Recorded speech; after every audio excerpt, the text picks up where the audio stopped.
The new year is officially here. We are into January, and I am here to tell you why you absolutely need a mantra for this new year. Stick around.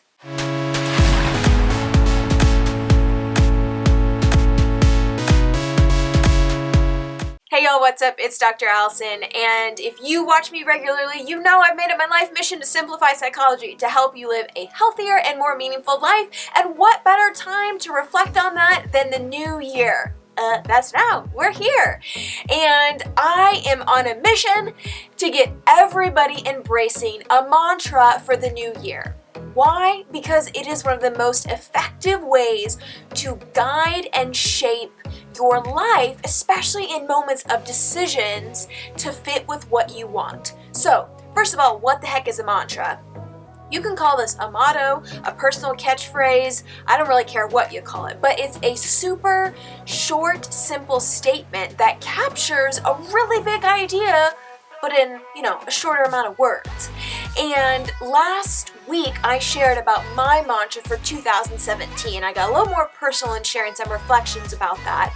And that mantra for me was be courageous. And I shared about how that mantra really guided and shaped my life on a daily basis in moments of choice or decision. So I say this literally all the time, that our brains love to go off the rails on autopilot. That's just part of being a human.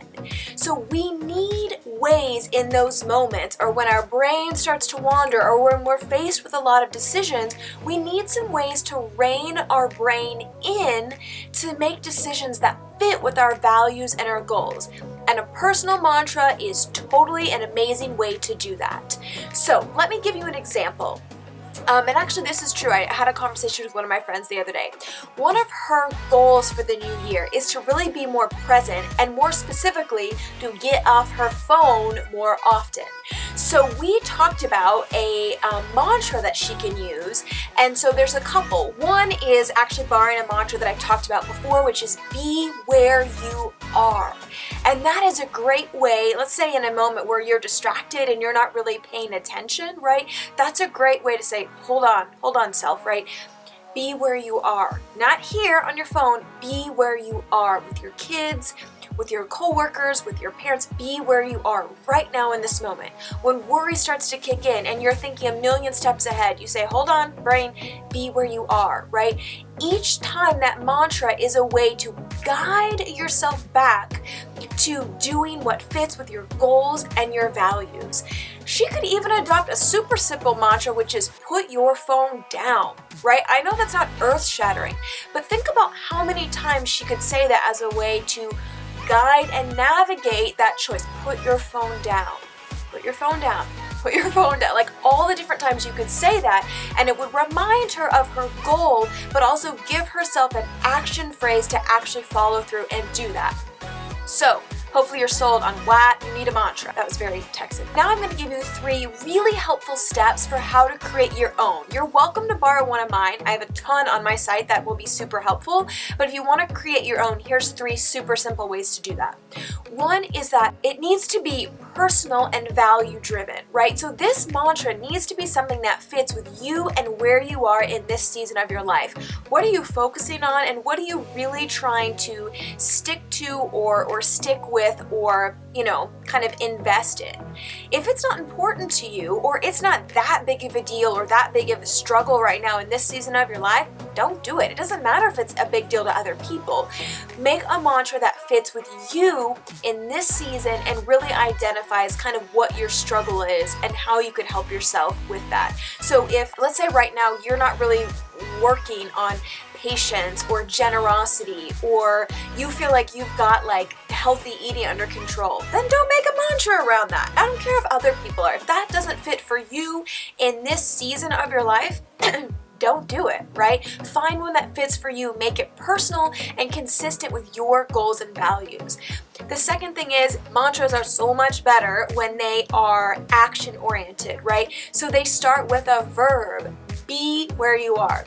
Put your phone down. Remember what's important. Whatever it is, right? Starting with that action verb is so helpful because, again, right, that's what guides your brain, shapes and corrals you in moments of choice, right? It's like having a personal little cheerleader and coach with you. Think, what do coaches say, right? They don't just yell out random words, they're yelling out action words because they want you to do something different. And a little caveat here, definitely don't have them start with things like don't do this, don't do that. That is not motivating. And the third thing is it needs to be short, simple, and sweet. Mantras take the place of having a giant pep talk because sometimes in moments I don't have 60 seconds or 5 minutes to walk myself through this whole, okay, Allison, you said you wanted to be brave and face your fears and get outside your comfort zone. This is a chance to do it. Like sometimes I don't have time for that. So 2 words, be courageous. That's a super simple, pared down way to capture a really big idea. So make it short, simple, and sweet because that's going to help you actually remember it and then most importantly, use it. So you've got 3 tips to make your own mantra. So make it personal and consistent with your values and goals, make it action-oriented, and make it short and sweet. Once you've got that, the trick is using it. So have that mantra available, have it written down in multiple places, have it on your phone, and maybe share it with some of your friends and family so they can help remind you of that mantra in moments of choice or decision. You know that time, those times in your head where you're like, I don't know, you're waffling, what do I do? Use your mantra. That is the best moment to use those words you've created just for you in moments of decision. Our brains, left to their own devices, don't usually do too well. So mantras are a way to be intentional and to help yourself get more of what you want and to make choices that fit with your values and your priorities. I hope this is helpful. If you want more good stuff like this, please check out my website, drallisonanswers.com. You can also subscribe to my email newsletter, and the new year's an awesome time to do that. You know all the other places y'all can find me, so Facebook, YouTube, all that jazz. Again, be intentional about this new year, and you need a mantra to help you do that. I hope you've got yours. If you've got it, I would love for you to leave it in the comments below, and if you need some help figuring it out, I'm happy to help you do that. All right, take care. Embrace the mantra for the new year. Bye-bye.